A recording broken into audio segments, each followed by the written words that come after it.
Well, to start with, the wood of the day. And I thought we would look at white oak so we could compare it to red oak. Last time we looked at red oak. So you can compare the white oak to the red oak.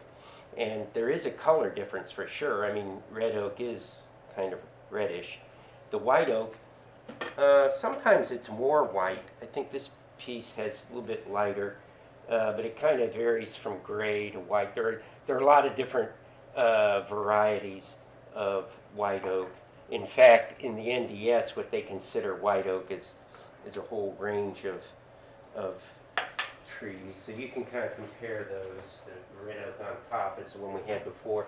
These are pictures of white oak. White oak it's easy to tell in the tree when it's growing because the lobes are rounded, whereas the red oak are sharp. I don't know if I've got yeah, I do have a picture of the red oak here. I don't know if let's see, if I click on this, what happens? Look at that, it even came up, I can't believe it. Okay, so this is the red oak. It has the pointy leaves, and the other with the rounded leaves is the white oak. Otherwise, the shape of the tree and the growth of it's pretty similar. I mean, they're big trees. I don't know if I can I move this or bring this back to the front? There you go. There's the white oak wood. Yeah. If I can tell you a little bit, the big difference about in terms of how it gets used too, is that the red oak, and we said this last time, is a little more porous. So there are a lot of, not so much structural, it doesn't make much difference structurally, but in terms of anything that has to be watertight, and this would be like barrels or something, traditional whiskey barrels. We used to live down near Jack Daniels in Tennessee, and you'd get people go and get barrels, empty barrels, and they're all white oak, beautiful wood. And they used that because it was watertight. Okay, so what to say? It lists a whole list of them. Mostly grows more in the south, although we do have it up here too. I think I've got one in my front yard. To think of it, I have to look again whether it's a red oak or a white oak. I think it's white oak. Principal species: chestnut, post, overcup, swamp chestnut, burr, chinette, so all sorts of. But those are mostly in the south. Sapwood is nearly white. Fairly wide. Heartwood is usually grayish. These pores, the Tylusus, are those streaks, I think, that are plugged. That is fairly watertight. Okay, so it's used for cooperage. It's heavy, averaging somewhat even greater weight than red oak. I guess because it's a little bit denser. Heartwood has good decay resistance, usually cut into lumber, railroad, cross ties, cooperage, mine timbers, fence posts, veneer, fuel. High quality white oak is particularly sought after as cooperage.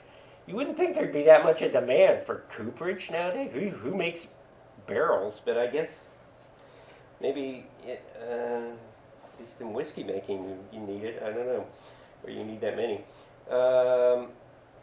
It's considerably heavier and stronger than other woods, especially used for ship timbers, and it's used for planking on ships and boats. Heartwood is often specified because of its decay resistance, and of course furniture, flooring, railroad cars, truck floors, anything that has to be fairly dense and take wear, like impact wear, like a floor, is often done with oak. So there's a little bit about oak. Let's see.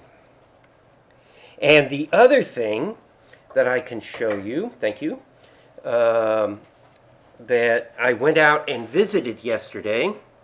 Now let's see, hopefully I didn't just close this. I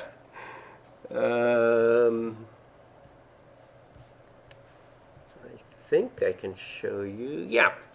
I went out and actually visited this timber frame that these guys produce. This is right off of, it's on Joy Road, right off of, what's that? Whitmore Lake that runs up next to 23. So maybe if later in the spring when it's not quite so snowy, it'd be fun to take a day and go actually look at it. You can see it's all mortise and tenon, pegged. Although interestingly enough, they used, and I picked one up off the ground that they had sawn off. They used dowels for pegs, which surprised me. This is, I mean, you can see, I don't know if it's worth passing around, but it's just a little dowel. That's what they're using for pegs, and I think that's oak. I mean, it's probably pretty hard wood, but normally my experience is you bore the hole with an auger or a big drill, right, for the peg, and then you actually shape the peg like you whittle it. It's not round, it's not a dowel. You taper it, and it's usually more of a square shape. So you're putting the proverbial square peg in a round hole, but you drive it in and then it wedges in. Well, they told me they had these pegs and they put them in and they were supposed to be sized correctly, but they were too tight and they couldn't get them in. And they couldn't use them, and then they had to get slightly smaller pegs or sand them or something to get them to fit. And at the time, I don't know, somehow it didn't quite click with me, but then I was looking at this peg when I, was later picked it up and was looking at it, I thought, oh my gosh, they used round pegs. That was a mistake. They should have, so I'll have to talk to them about that. Why they were doing that, why they didn't make the pegs, because usually you do, and that wedged and with the square edges, it compresses it, and you actually have to drive them in, and then they stay in. Anyway, well, we'll see, but you can see this is a combination of white oak and red oak. I think these are maybe red oak, and some of the side pieces are white oak. Let's see here how this worked a minute ago. Okay, here we can look at a few of these. There's the same thing. This was it your question the other day about the way they work the footing? And it surprised me. It was not what I normally with glulam construction. They have special steel brackets that. There's a rod that gets cast into the concrete. It comes up, and then it has like a little thing like this that holds the wood member, and then they screw it down. And that way you've got to separate the wood from the concrete is the important thing. They didn't have that metal bracket. Instead, they had this.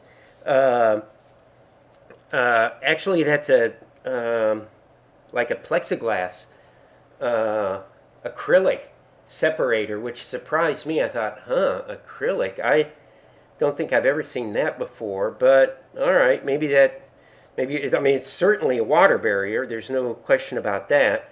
So in that sense, it was good. And then in the center of it, they had a rod that was cast. It was specially made for this kind of connection.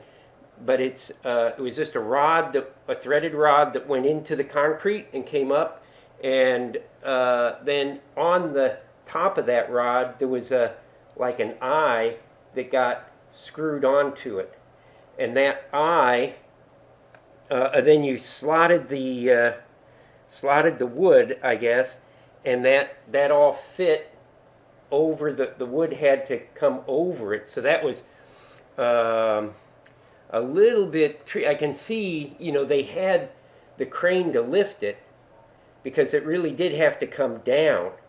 When you tip them, it's a whole different story. If you have that metal bracket, you can tip it into the bracket. You don't have to come down on it. So, I can see, yeah, that really does affect your construction then. You can't tip it up. You've got to lift it and drop it. But that's what they did. And then you can't see from this side, but there's a hole in the wood, about that height. There's a hole cut. I guess it's on the other side. And then they'd put a bolt that would go through that other ring and tighten. And as it tightened, it pulled it tight somehow. I guess it must have somehow it tightened it so that it was anchored securely. It didn't have any play in it. Anyway, and held it vertically. So let me see. We'll see if I got a couple other pictures here. Then these were cut in, but these are the what do you call those things on the side? I forget now. But there was a pocket here, but then they were screwed in place. They were not pegged. This is the corner. You can see they did put a peg through that. A round peg, yeah. There, those are all those little round pegs. These are the purlins on top, and they still apparently haven't decided how they're going to finish the roof of it. I think they had a little bit of overkill on the purlins. You could put a tremendous heavy tile roof on that, I suppose. It's and then they're thinking they're going to run the boards, like that. Yeah, it's kind of strange. Normally, the tongue and groove I've seen as decking runs the other way, but I guess that's where that's where you have rafters that are closer together, right? So these are, the bents are far enough apart. That's not going. You wouldn't be able to run it that way. So they set it up to run this way, but these are awfully close together and pretty heavy. So I don't know. They may take some of them out in the end. Particularly because they want to use a clear, like what's that stuff? You've seen it on barns sometimes. They'll put right at the peak. It's not plexiglass, but it's a clear plastic, and it's I think usually the ones I've seen, they're double layer with almost like corrugated cardboard, except it's solid plastic, and it's heat pressed together or something. Anyway, I think that's something like that's probably what they're going to put on there. And there we go. These were cut in, and there's a tendon that fits into the pocket, and then those pegs. And then they were sawing the pegs off because they were didn't have quite enough. They had these dowels, and they were long, and then they'd cut them to length, I guess. Yeah, there's the whole thing, and it's resting. They put these in place. Underneath, it's got a like a sonotube.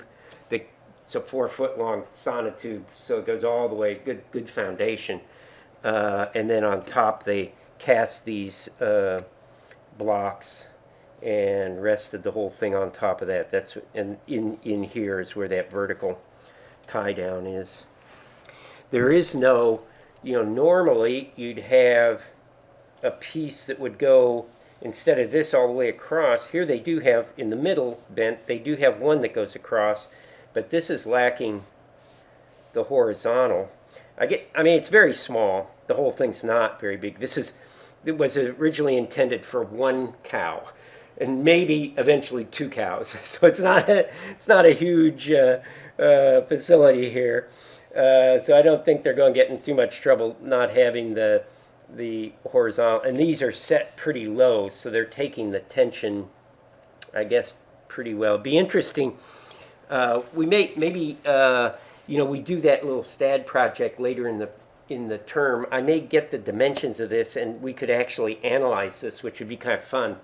Because I don't I don't believe anybody's really analyzed it as far as, for wind load or racking or, how it's going. So that might be kind of interesting. There's another view of it. There we are. They took my picture with it too. These are the guys that actually built it. Okay. All right. So let me see. I think that's that. And now we did the wood of the day, right? Okay. And now we're going to talk about some other engineered wood products. LVL, PSL, LSL, seems like there's another one. OSL, is that the other one? These are in chapter, looks like chapter 8, structural composite lumber. If I got the right chapter here. Yeah, this is chapter 8. And again, it's not a very long chapter, 3 pages long. And basically refers you again to literature, manufacturer's literature. And Weyerhaeuser again is probably one of their truss joists. This is Weyerhaeuser.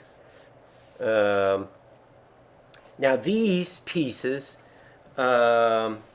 are heavier weight than the last time we looked at the little eye joists. The eye joists are really joists. So they're used in a series. They're pretty lightweight. They make them extremely deep, 30 inches deep. My goodness, that is, you could get one heck of a span on that. And they have, because of that depth and stiffness, they usually end up at 24 inches on center. They're wider spaced. These are used in conjunction with those. LVL is used commonly for rim board, which is, when we talked about the eye joists, there's a board that braces the end, so the ends are braced. In fact, that's probably what some of these samples are. Does that say rim board? Yeah. Okay. So these are actually examples of material. Of course, it would be long, but this would be set at the end of like that, and all the eye joists would be nailed onto this thing. So these are examples of rim board. You can see this is LVL, and it's laminated veneer lumber. Laminated but not cross-laminated. So plywood, which is an older product, was always deliberately cross-laminated, so it prevented it from splitting, but it made it a panel, basically. It could take flexure in both directions. I mean, it has a strong direction, the long way, but it could take it in both directions. This is really intended as a beam element, and the grain all goes in the same direction. That makes it stronger for a beam, and they make them in different thicknesses, different depths, different grades, so you can look at those. This is another one. This is a little, oh yeah, in fact I'll show you where this one is. I have a picture of it in use.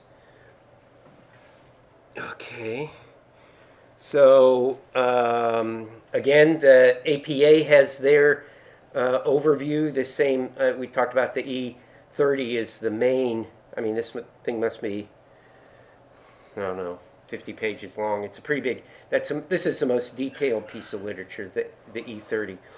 And it has information about all the engineered wood products, but it's very much an overview. It doesn't I don't think it has specific tables. It's not meant to design, it's meant to kind of more show you what the material is. Then, of course, as I mentioned, chapter 8, is this chapter 8? Yeah, chapter 8. They define these 4 specific types, the NDS does. The LVL, which is what you're passing around there. PSL, parallel strand lumber, which is interesting. I'm so captivated by the look of this. It's just so amazing to me. It's just like maggots swarming through it. It's just an incredible look.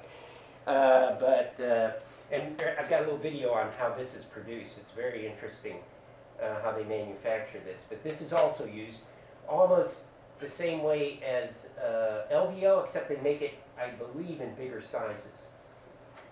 I think because LVL, of course, would be limited by the size. I mean, you have to have a clean piece of veneer. This, there's really no limit because it's made out of pieces that are only, strips. You'll see there's strips, and it can be made then to any length. It can be made really, there's no limit except in application, how you'd make it, but they can make it. So it is generally, I think, made in a little bit larger sizes. And then there are the other two, LSL and OSL. These are, I think LSL is also a strand like the PSL, but they're shorter strands. And OSL is like OSB, except it's made into beams, so it's thicker. So it's made out of flat chunks. These are the approach in the NDS is the same. They call out these adjustment factors. Interestingly enough, I was looking through Weyerhaeuser's. They don't name specifically. They don't seem to really be using CV. A volume factor is used with. When we get to glulam, you'll see the formula for volume factor. It really is the volume. There's a term for the depth, the width, and the length. So it really is calculating the volume, and then based on the volume, they lower the stress a little bit, I guess, because there's a greater chance of a defect occurring the bigger the volume you have. I think that's the theory behind it. Weyerhaeuser, interestingly enough, they were used in their literature. They used CF instead of CV. CF is a very similar factor, right? It's the size factor, and it would be what you'd normally use with dimension lumber or timbers, solid lumber, would be that CF. So they, interestingly enough, so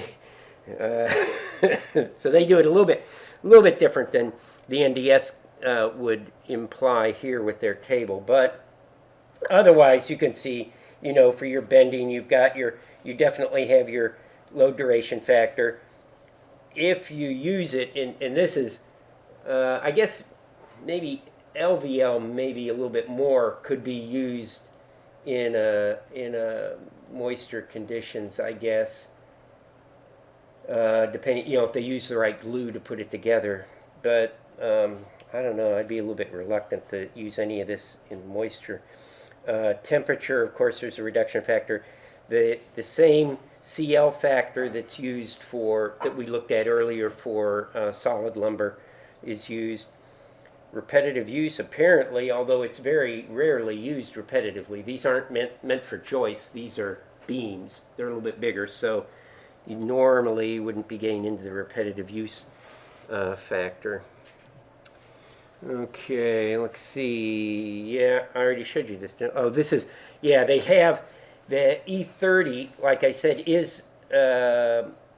covers all the different engineered wood products. And then what they've done, they've taken excerpts from the E30, and there is special literature that APA puts out on each of the subs. So it's really, they're just chapters out of the E30, but there is one on composite lumber, the LVL and PSL.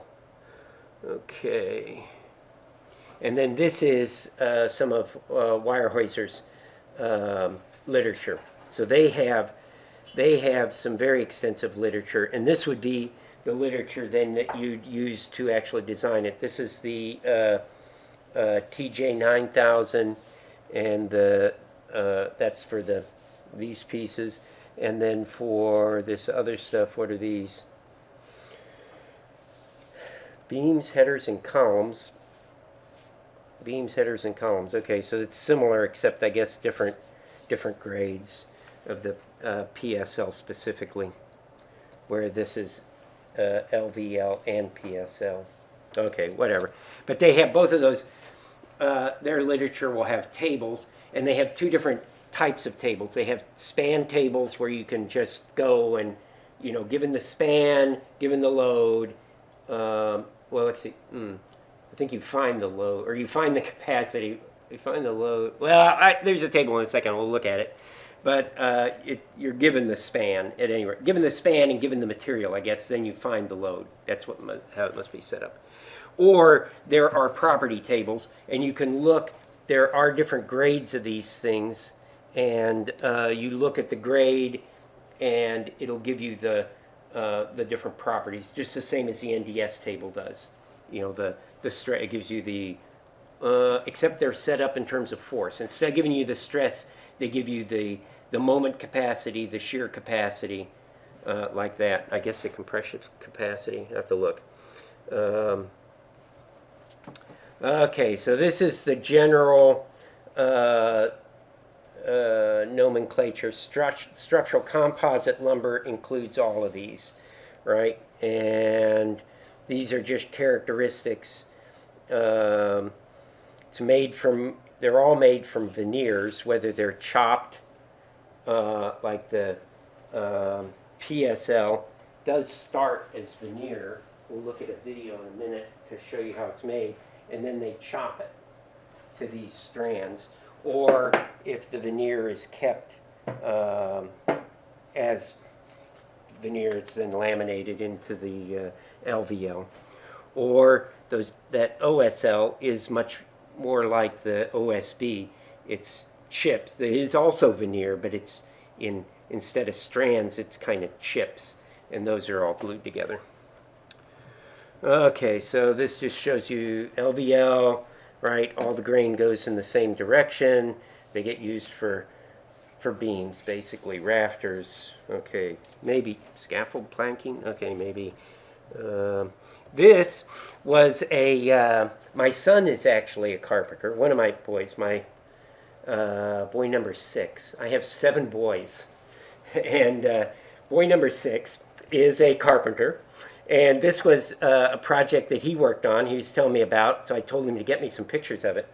And this is actually, this piece here is this, I think he cut it off the end of it here. It's that piece that was going across there. And you can see this is like not an architectural grade by any means. It's a kind of a rough finish, but it is this LVL. And so you would use this in place of a solid piece of lumber, and the advantage is, of course, it's a little thicker and deeper. It's hard to get a 2x12 or even or 4x12 or anything, and that it's kind of it's a little, I should have measured it. What is that? It's not, that's more than 1.5. It must be a full 2 inches or something.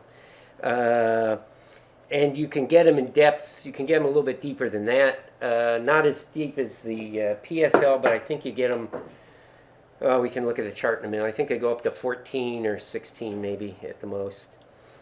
And so this was their project. They had them there. They're running down the sides here. Then you can see they mixed it with regular dimension lumber. These are like 6x6 posts, I believe. They're regular dimension lumber, and of course all this up here is all the truss work is dimension lumber. So they're mainly using, for the big spans, they use that LVL, and then it was skinned in OSB and whatever. So that was a workshop that they were building.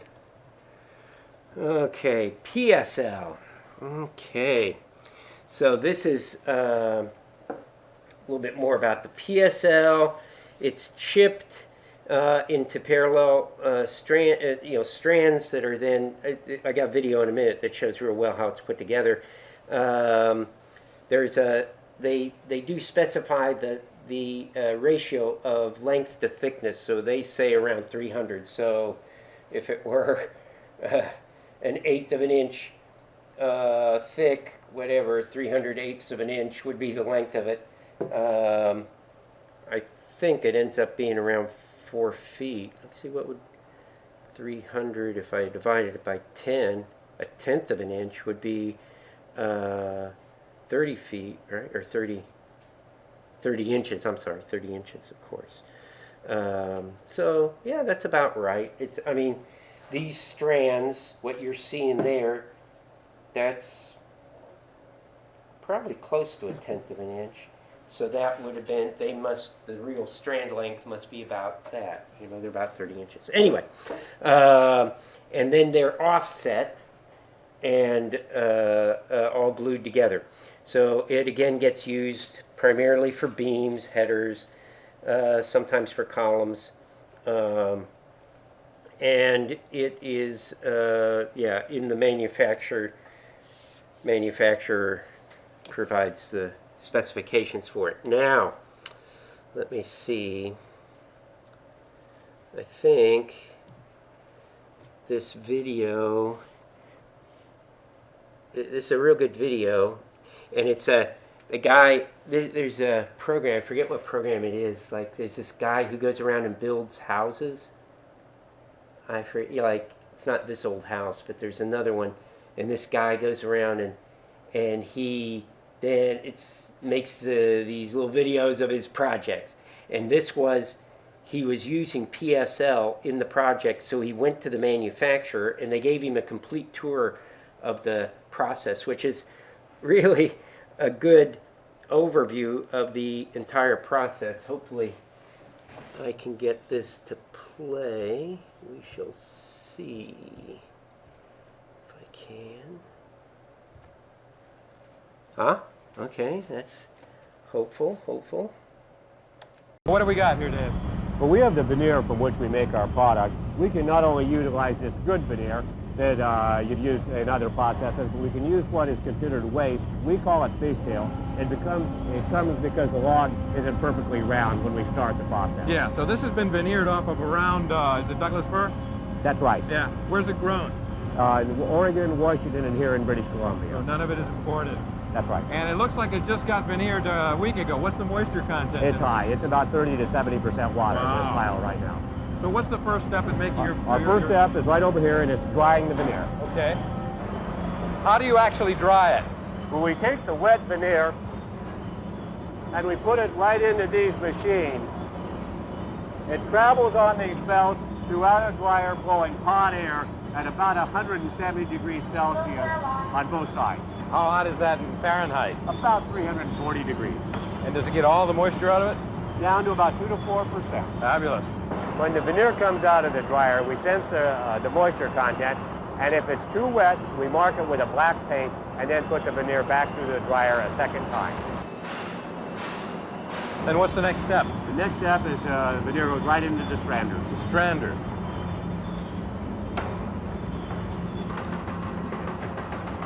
So you're actually shredding that big sheet into strips. What we're really doing is cutting them into long strips. The machine is like an old-fashioned real lawnmower that cuts them in these strips. The long ones give us strength. These short ones don't. We want to get rid of those.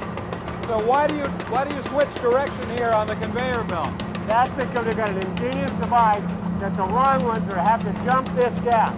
You got a gap here. As long as you've got them on a diagonal, the long ones go through and the short ones fall in the... That's right. Then they're ground up and they're used for energy to heat the dryers. We try and recycle the whole material in the back. Fabulous. So all of these will actually become a beam. What's the next step? Resin is applied to the strand. So what's actually happening within that mechanism? This is our resin application system. It applies the resin and it dries the excess water off the strands, and then they come up the conveyors that you can see before. What kind of a glue have you used for this This resin? is a phenolic resin. It's the same as used in waterproof marine ply, which has been around 50, 75 years. Okay, and these are basically the only two ingredients, right? That's it. That's So what's the glue? What's the deal with this conveyor belt below us? This is a belt that has a conveyor that moves around in a circle, but at the same time the whole belt's moving back and forth. Yeah. And what it's doing for us It's dropping those strands down into the top you can see on the right, so they're parallel and so they're well overlapped. Both the parallelism and good overlap are critical to the strength of our product. So it's a linear overlap, and that is the strength in union. Yeah. That's right. And where are they going here? Okay, what we have down here is a top that by the time the top is always moving towards our press. Yeah. At the same time, the mat is about 30 inches deep, and it's in the press, it's slowly compressed down to about 11 and a half. 30 inches down to 11 and That's a half. right. That's it. Wow, that's amazing. Okay, Dave, so what's going on here at these controls? The total process line is controlled by this computer. Yeah. Density, moisture content, speed, the length of the beams that we cut off. Right. The whole thing is done right here. Okay, and then what's the next step?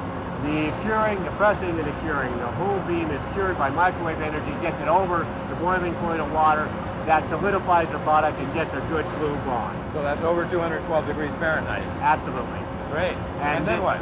We have the pulling station, which exert over 100 tons of pulling force that help pull the beam right out of the press. Without them, the press would jam shut and wouldn't work. Of course, because of all that pressure that's being exerted there. That's right. Great. And what happens? What we have next is a flying cutoff saw. This clamps onto the beam to the length we want, and then it comes right across through the blade and cuts it off to the length we want. Right now, the market's asking for 48 feet length, and the whole deck is full of 48-foot long beams. But you could make them kind of, it seems, as long as you would want, right? It's a continuous press, and we could theoretically, if we could handle it. Yeah.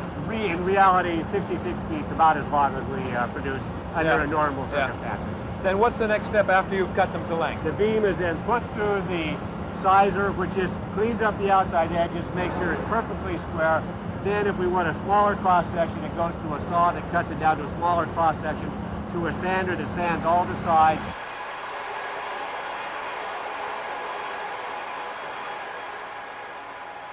Then it goes to an intensive grading process to make sure there are no flaws in it. We wrap it, and we're all ready to send it out to the market. It's packaged and it's ready to go into a building site. That's great.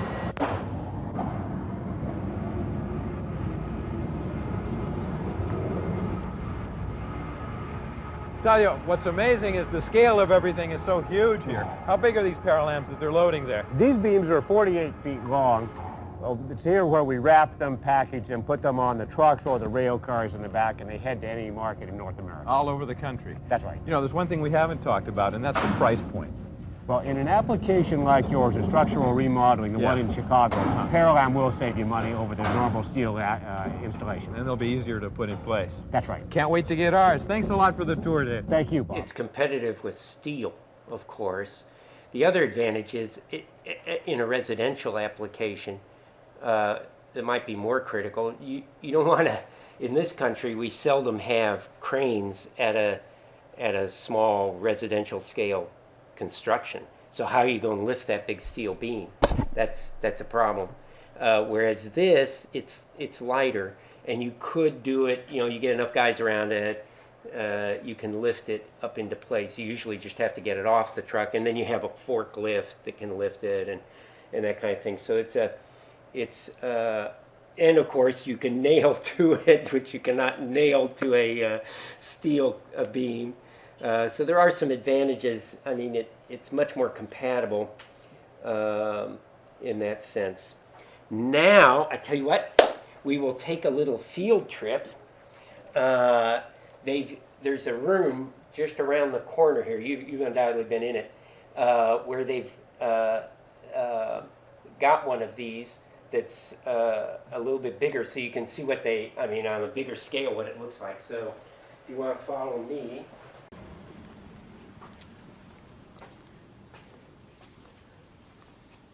So this is just a lounge space for the urban planning students, I think, and one of our faculty members kind of refinished it, and with the theme of all this different wood, right? You can try to recognize some of this. Is undoubtedly red oak here. This one looks like it must be a softwood. I'm not sure what type. This looks like might be yellow poplar, Anyway, lots of different woods, so you can play with that. And this is the PSL piece, and you can see pretty sizable piece. It comes in bigger sizes than this, obviously. Certainly the lengths. They were saying 48 foot length. But that would normally be used as a beam, right? But you can see it finished up. It's kind of an interesting finish, right? It's not bad. I mean, for architectural purposes, it's kind of, I think, an interesting appearance that it has. Anyway, so that kind of gives you a, you can see firsthand what PSL looks like at that scale. And if you got time sometime, you can come down here and have your late breakfast or whatever after class and look at all the all the different wood types. I donated some of these from wood that I had because he was trying to get. You can see the darker ones. There's a little bit of walnut in there, but they're pretty much all just typical lumber kind of specimens. So here's a little bit better view of the PSL. You can see the end of it. It's on its side, of course, and the grain. It's really pretty interesting patterns that you get from it. But this must be about 20 inches deep, I guess, and whatever that is, maybe 5 inches thick. Pretty big member. Of course, in normal applications, they'd be a lot longer. But this is interesting, being used as a plank, as a desk, really.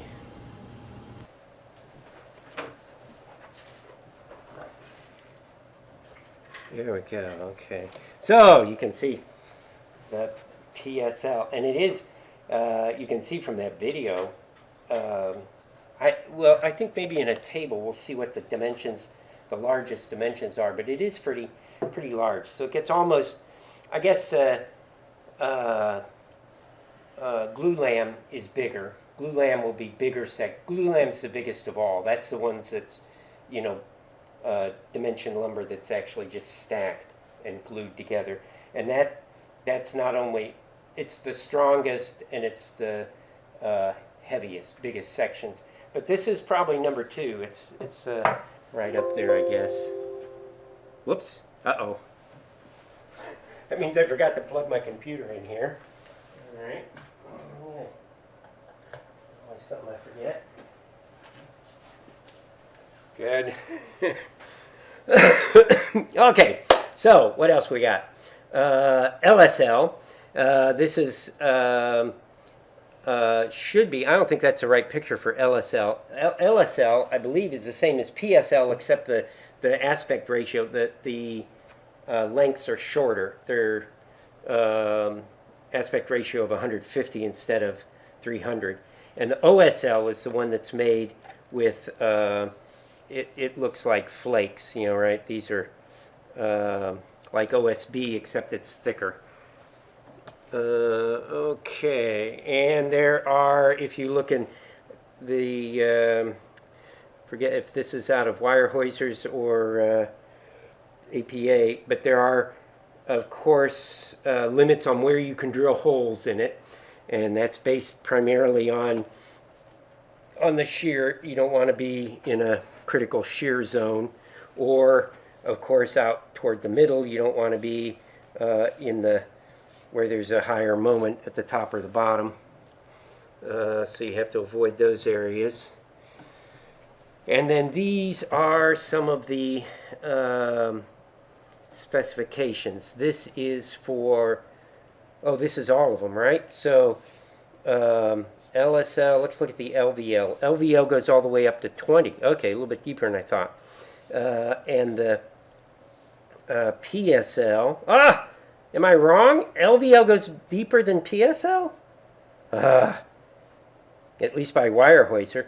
It only hits 18. Oh, well, I take it back. Okay. I've not really seen the LVL in that deep a section. That would be pretty deep. But I guess you can get it. Yeah, it's pretty similar size, I suppose, except for that one piece. They both are in the range of, from 9 inches. This one's a little bit thinner, it's all the way down to 5. So LVL has a greater range.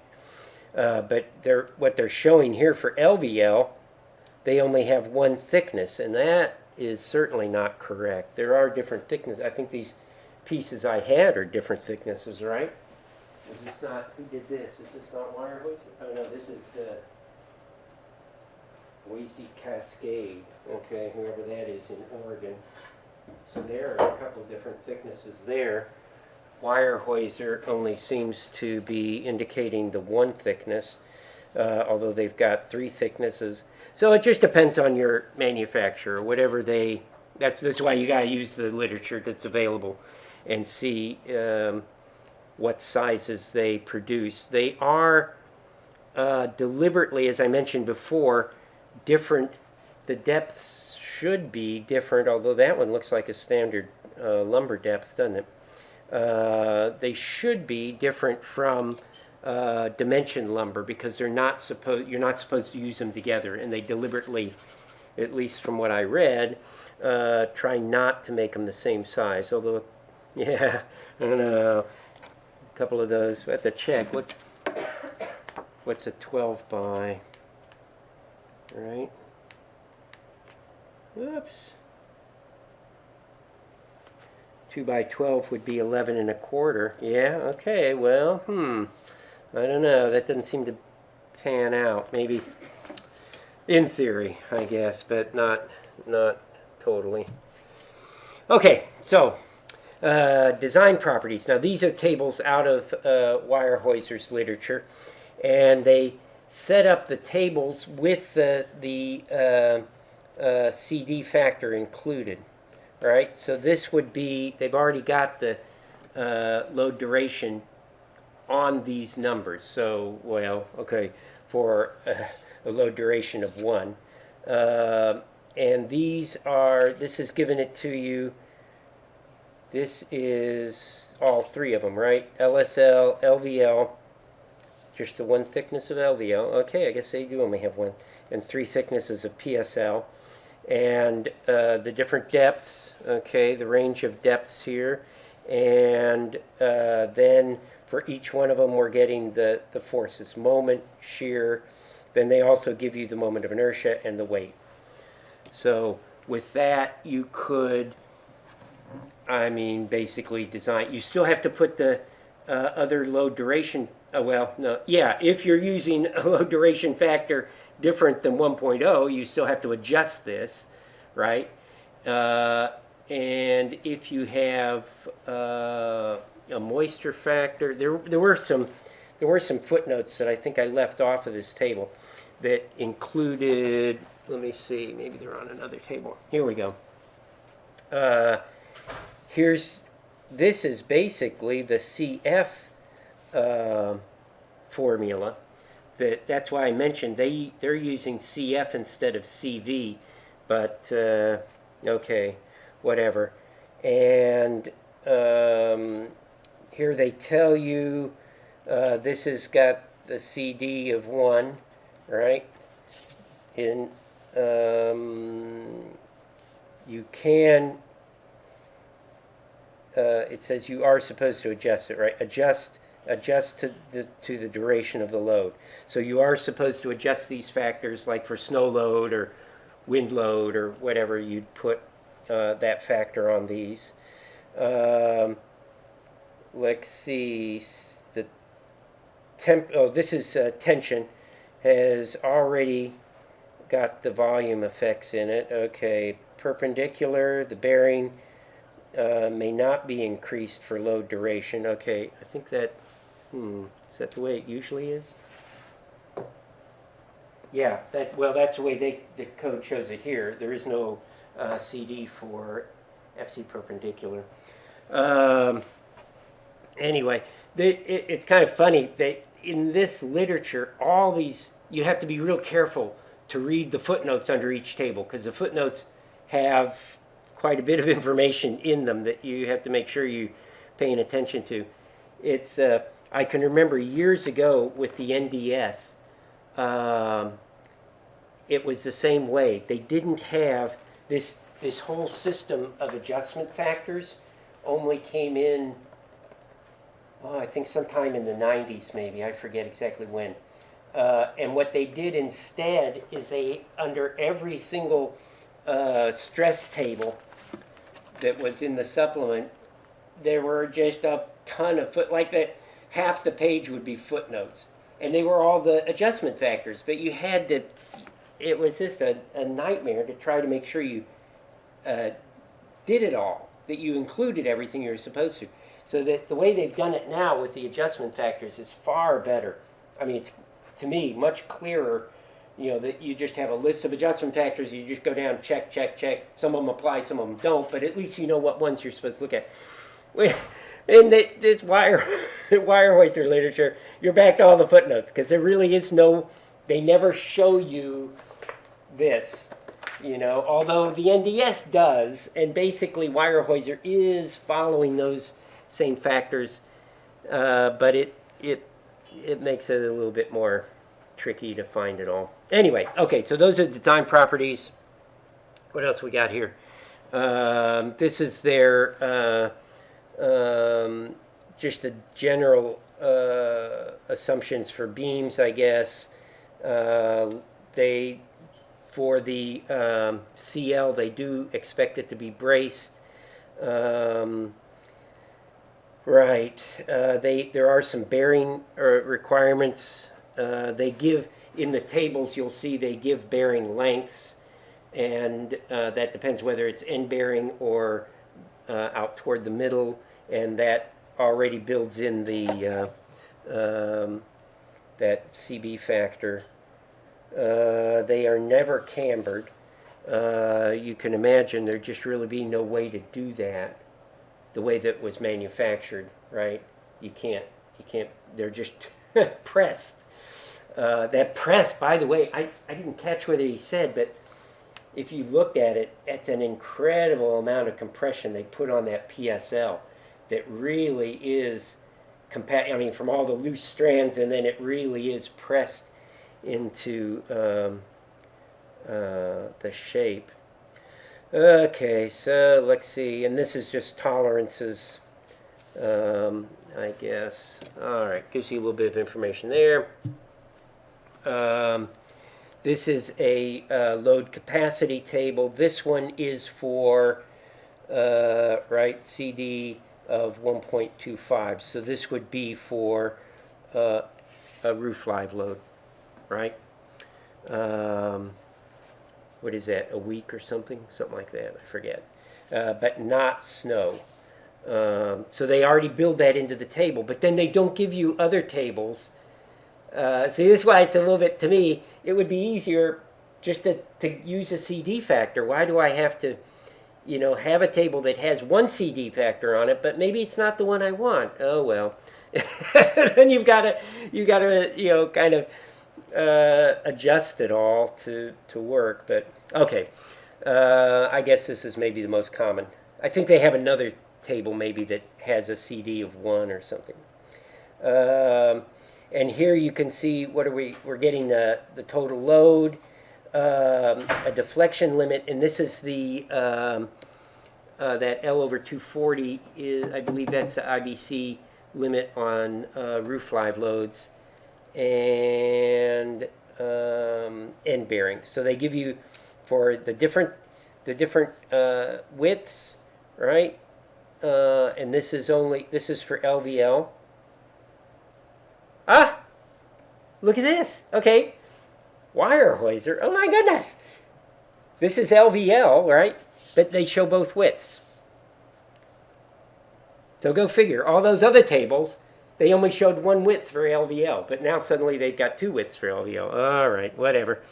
Maybe they're just doubling it. Is that what it is? It's a... Yeah, that's exactly doubled, right? 3 1/4 is a half, right? So I guess that's what they mean, 2-ply. They must manufacture it as 1 3/4, and then they just take 2 of them and glue them together. That's what they're doing. Okay, I get it. Anyway, so they give you the specifications for it glued together. All right, that's good. So let's see if we can do an example of using these using these tables. Basically, if you're just going to select a member, right, you've got to get the load, and then you go into that span chart and you select the member to carry the load, right? So, or you can do it by the calculation, and this is with the properties, right? Properties table. Specific properties. Okay, so maybe we can try it both ways. Here's the, we'll do it with LVL, all right. We've got beam number 4. This was a project we used to do. We used to do all these as one of the homework problems, I think. This is beam number 4, all right, so it's a nice uniform load. That's pretty easy. It's braced by the rafters, look like probably 2 foot on center maybe, or whatever. So the CL is probably going to come out to be 1. It has adequate bracing. It has a dead load and a live load, so we can calculate the total load, right, in PLF. So the PSF would be just those 2 added, and it's on a 5-foot piece here, right? So that gives us the 130 PLF total. Okay, so then we can go into this chart here, and we want to find 130. We just have to find 130. And we have, 130 with the span. We're given the span, so we know that, and we come across, we need 130. So no, no, yes, that one would work. No, no, yes, and yes. Okay, so we've got a choice of 3. We could use either the 14-inch 1 3/4 or 11 1/4. Where'd I go? This thing. Did I just jump? Is this where it was? No. There. Oh, good grief.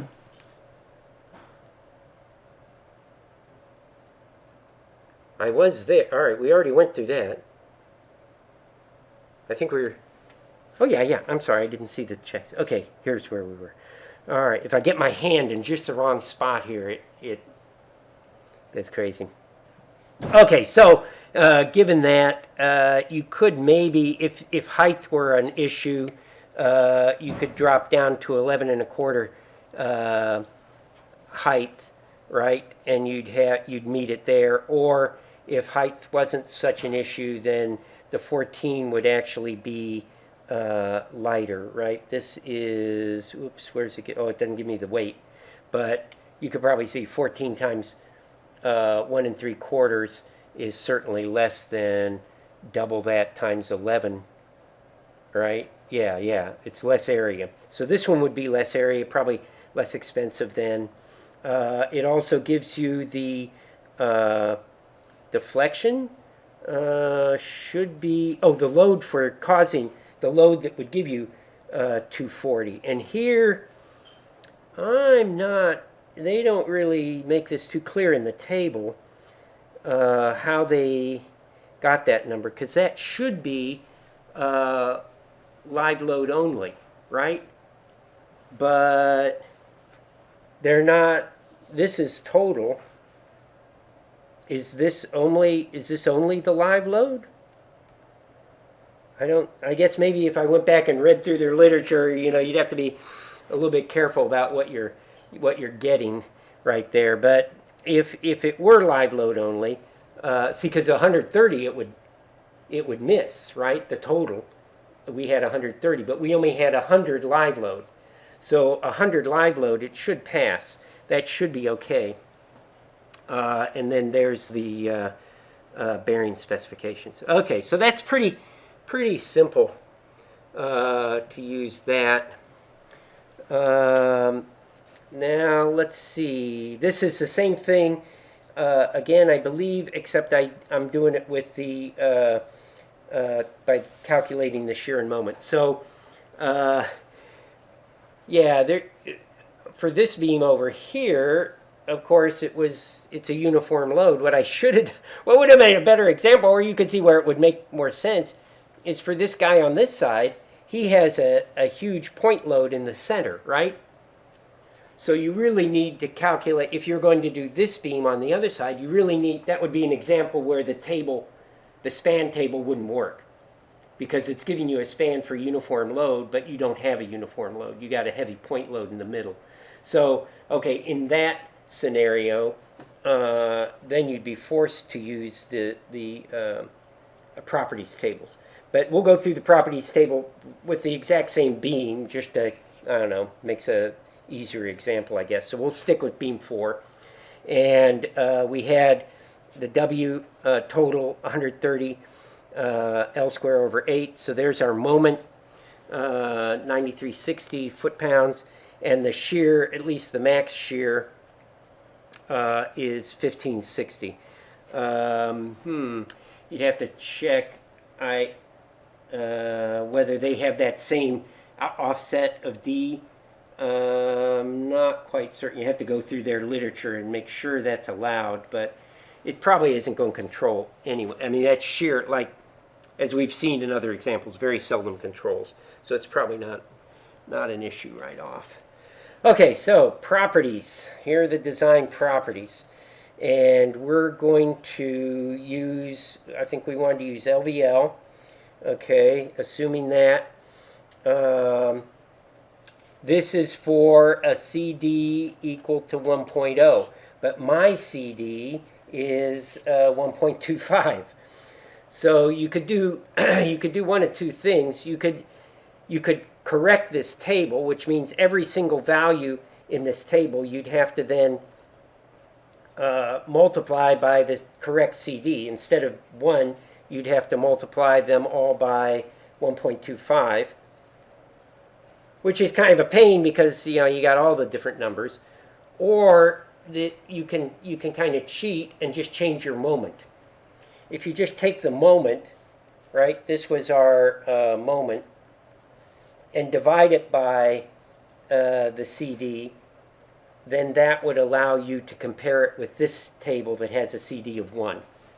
You see, it's the same numbers. I'm on the other side of the equal sign. I'm changing the moment rather than changing the stress, right?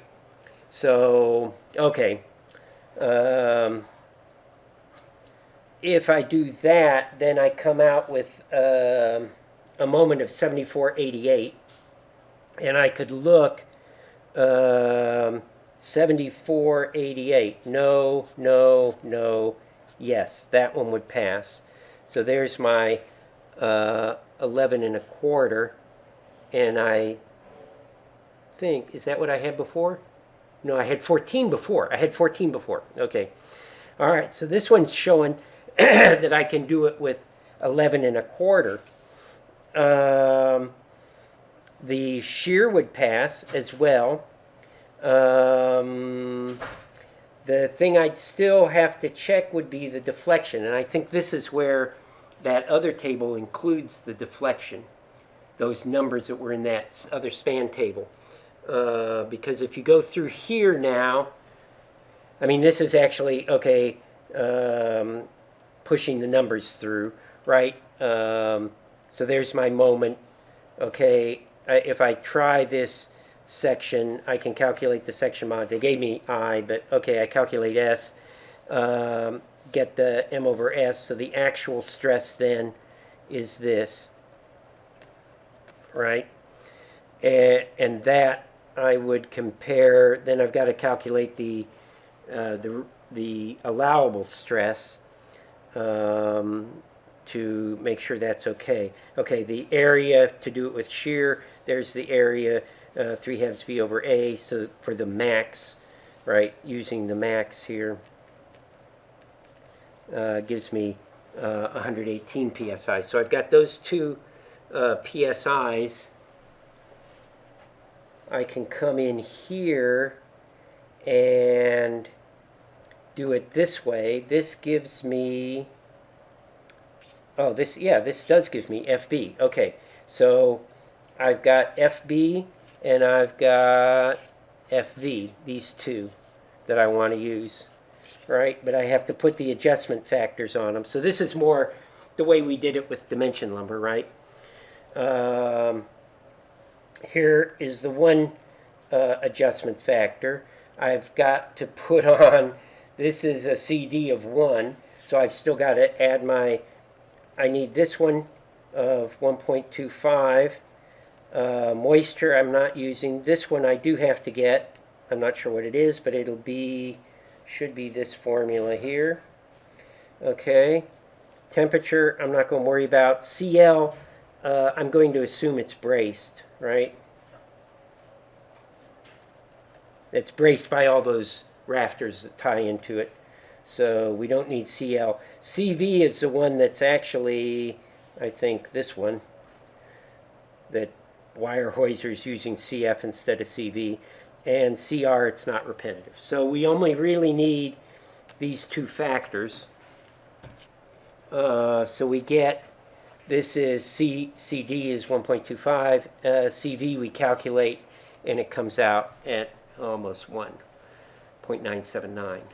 Okay, CL, we're saying it's braced by the rafters, so that we're not going to worry about, and all those are 1. Okay, so there was my tabulated stress, adjusted stress, and I compare it to what I just calculated as the actual stress. So again, it passes, right? So that matches that first table I looked at that was just based on moment. So, okay, it passes the stress, and of course the shear also passes easily.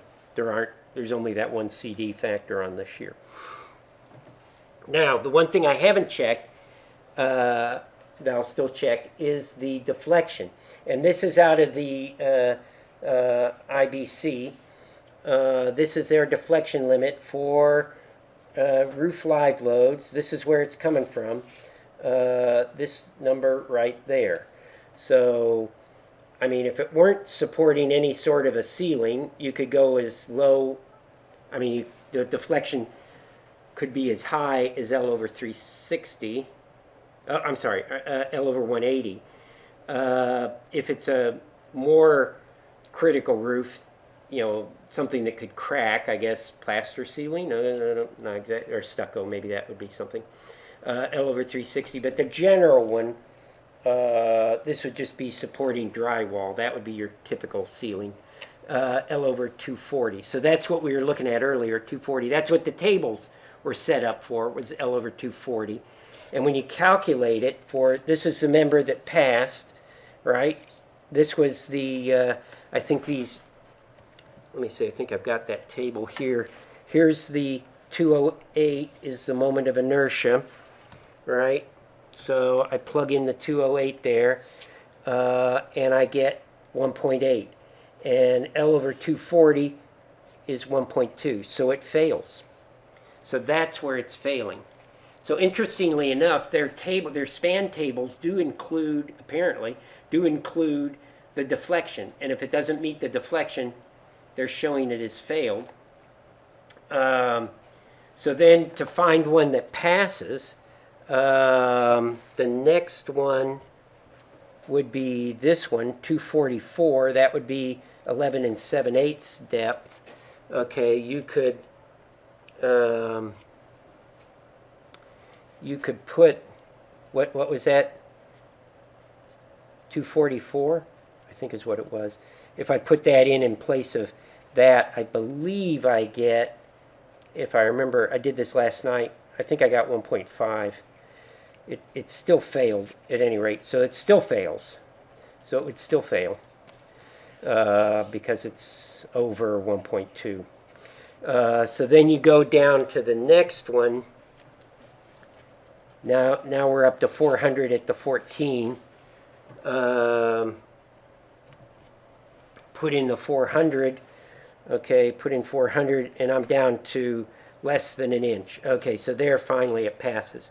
So that then, interestingly enough, matches what the other table gave us as the 1 3/4 by 14. So apparently the other table is using deflection, but I don't know, that span table, to me, I'm not totally, I was looking at other parts of it, and I'm just not totally sure that it seems like I saw some other kind of inconsistency in the span table with some of the others that it showed as failed that should maybe have passed. I don't know. Anyway, this method certainly is applicable. So if you're ever in doubt, I mean, to be honest with you, what I would always do would be to base it, I mean, get the actual stress and then do it like the NDS does, like we just did. Calculate the moments. I mean, you can get a real quick idea from those span tables. You know, like you saw, it only took a second to, go down the span table and find the section. But then I think I'd double check it with the properties just to be sure you know where the numbers are coming from. Okay, so that gives you a little bit of a view on PSL, LVL, and all these lovely sections here. Right? Okay. That's it. Have a good weekend. We'll see where we go next. I think we're almost up to columns, aren't we? I have to go back and look at the schedule here. Lose track of where I am, but we'll see. On the homework is still a beam problem, I'm certain. I don't know, have some of you already done the homework that was set up for this week?